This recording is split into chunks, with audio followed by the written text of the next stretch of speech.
Hi everyone, Rupam চলে এলাম আজকের প্রথম ভিডিও নিয়ে। প্রথমে জানাচ্ছি সবাইকে ভেরি ভেরি গুড মর্নিং। আর সচরাচর প্রথম ভিডিও আমার চ্যানেল থেকে কখনো নাটকের রিভিউ আসে না, বাট এই নাটকটা গতকালকে দেখলাম এবং সত্যি thank you so much to my audience. আমি সব থেকে বেশি কমেন্ট পেয়েছি এই নাটকটা নিয়ে। দাদা, মেঘ বৃষ্টি রোদ্দুর, মেঘ বৃষ্টি রোদ্দুর, দেখো রিভিউ দাও, আমরা অপেক্ষা করছি। তো এই নাটকটা না আমার কাছে সত্যি কথা বলতে একবারই এসছিল, ওই আমরা যখন ফিডটা স্ক্রোল করি এই নাটকটার ফিডটা আমার কাছে একবারই এসেছিল, আমি তখনই চালিয়ে দেখেছিলাম, ঠিক আছে। বাট পরে আমি আর কন্টিনিউ করতে পারিনি। প্রত্যেকটা নাটকই দেখছি, বারবার তোমাদেরকেও কমেন্টে বলছি ভাই দেখে উঠতে পারিনি, দেখে উঠতে পারিনি। তো থ্যাংক ইউ সো মাচ এই নাটকটা এত বেশি করে রিকমেন্ড করবার জন্য। গতকাল রাত্রে আমি দেখে ঘুমিয়ে পড়েছি, আমার দারুণ লেগেছে বস, নাটকটা দারুণ লেগেছে। Directed by Masrikul Alam. মাসরিকুল আলমের কাজগুলো আমার বেশ ভালো লাগে। রিসেন্টলি তারও একটা কাজ এসছে, আরও একটা নাটক এসছিল, সেটাও ভালো লেগেছে। ইভেন অনেক নাটক দেখি এই পরিচালকের, তো এই নাটকটাও কিন্তু আমার বেশ ভালো লেগেছে। কেন ভালো লেগেছে দেখো, নাটক ভালো লাগার তো অনেকগুলো কারণ হয়, সেগুলোই এই ভিডিওতে কন্টিনিউ করব। প্রথমত, মুখ্য চরিত্রে আমরা দেখতে পাচ্ছি জিয়াউল ফারুক অপূর্ব এবং সাদিয়া আয়মানকে। এই জুটিটা মায়াশালীকে যেরকম ভাবে পারফর্ম করেছে, আমার না তারপরে এই জুটিটার কাজ দেখতে হেভি লাগে। কারণ মায়াশালিক আমার মনে হয় না এই নাটকটা যারা দেখেছে তারা মায়াশালিক দেখেনি এমনটা নেই। মায়াশালিক বিঞ্জে ওটিটিতে ছিল, বাট এখন ইউটিউবেই অ্যাভেলেবেল হয়ে গেছে। মায়া শালিক মানে শিয়াব শাইন যে কনসেপ্টের ওপর বানিয়েছে, আমার তো দারুণ লেগেছিল। মানে 2022-এ বানিয়েছিল মায়া শালিক, তখন আমি দেখেছিলাম, দারুণ একটা কাজ। তো এই জুইটার মধ্যে একটা আমি তখন থেকে ফলো করার চেষ্টা করি এই জুইটাকে, ভালো লাগে, মোটামুটি ভালোই লাগে। এবার এই যে কনসেপ্টটা মেঘ বৃষ্টি রোদ্দুর, বুঝতেই পারছো অনেক ঝঞ্ঝাট রয়েছে। বাট ঝঞ্ঝাট মানে ঝঞ্ঝাটের মধ্যেও কি করে এই দুজন এক হচ্ছে সেটা নিয়ে হচ্ছে এই গল্পটা। এখানে মেন ভিলেন হচ্ছে অপূর্বর বাবা, সত্যি কথা বলতে। বাট ভিলেন কি আদেও ভিলেন, তোমরা লাস্ট সেটা বুঝতে পারবে। অপূর্ব মানে বলতে গেলে ল্যাথ একটা ছেলে, কোনো কাজ ফাজ করে না, মানে বোকা, একটু বোকা বোকা টাইপের, কিন্তু ল্যাথ। ও শুধু পড়াতে যায় আর বাড়িতে ঘুমায়, ঠিক আছে। ওর ঘুমাতে হেভি লাগে, অনেক রাত করে আর কি সিনেমা ফিনেমা দেখে তারপরে ঘুমায়। তো সকালবেলা উঠতে দেরি হয়।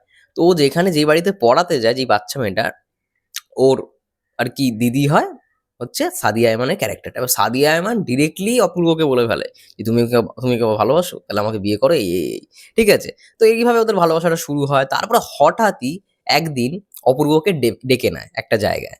এই যে সিনটা দেখছো, এই সিনটা এতটা মনোমুগ্ধকর, মানে আমার না সব থেকে ভালো লাগে বাংলাদেশের নাটকের মধ্যে, যে রিক্সায় যে কোনো একটা রোমান্টিক লাভ স্টোরি মানেই দেখবে একটা পাঞ্জাবি পাজামা অপূর্ব যখন পরে দারুণ লাগে, তার সঙ্গে সঙ্গে মানে যে আর কি হিরোইন থাকে সে একটা শাড়ি পরে। আমার এই জিনিসটা ব্যাপক লাগে, মানে একটা বাঙালির টাচ, ঠিক আছে। একটা মানে প্রেমের আভাস এই সিনটা দেখলেই বুঝতে পারবে। এবং তার সঙ্গে সঙ্গে রিক্সায় যখন দুজনে বসে থাকে, এই ক্যামেরা অ্যাঙ্গেলটা যখন এরকম অবস্থায় থাকে, মানে দুজনকেই ক্লোজ শটে দেখানো হয়, পেছনে এই রিক্সার ইয়েটা, আমার ব্যাপক লাগে এই সিনটা। এই সিনারিটা দেখার জন্য আমি সবসময় ওয়েট করি।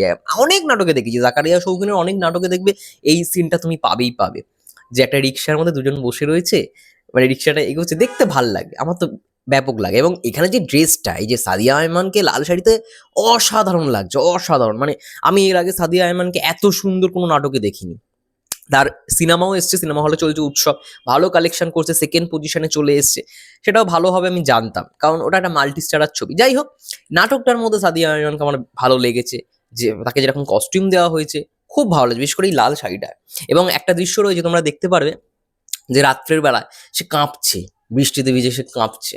ওটা খুব মানে একটা কি বলবো, এখানে যে ডায়লগ ডেলিভারিটা করে সাদিয়া আয়মান, যে তুমি কথা বলো, আমি তোমার কথায় শুনতে শুনতে থাকি, তোমার সঙ্গে থাকি। অপূর্ব পাশে ছিল না। তো ওই মোমেন্টটা বেশ ভালো, বেশ ভালো, একটা খুব সুন্দর একটা মোমেন্ট। তো আলটিমেট কি হয় সেটা দেখার জন্য তোমাদের এই নাটকটা দেখতে হবে। আমাকে যারা যারা নাটকটা রিকমেন্ড করেছো, আমি তো প্রথমে ইয়ে করিনি, মানে প্রথমে হয়তো দেখার কন্টিনিউশনটা ছেড়ে দিয়েছিলাম, বাট যারা যারা রিকমেন্ড করেছিলেন আমি দেখতে পাইনি, যদিও বা আমার টাইম হয়নি বলে। 1 ঘন্টার ওপরে যেহেতু নাটকটা ছিল, তো সেই অনুযায়ী অনেক রিকমেন্ডেশন পেয়েছি নাটকটার। থ্যাংক ইউ সো মাচ এই নাটকটা এত সুন্দর একটা নাটক রিকমেন্ড করবার জন্য, আমার তো বেশ ভালো লেগেছে। এবার এই নাটকটার কি হয়, তুমি এক একটা জায়গায় এক একটা মজা পাবে। এখানে ডায়লগসও ভালো।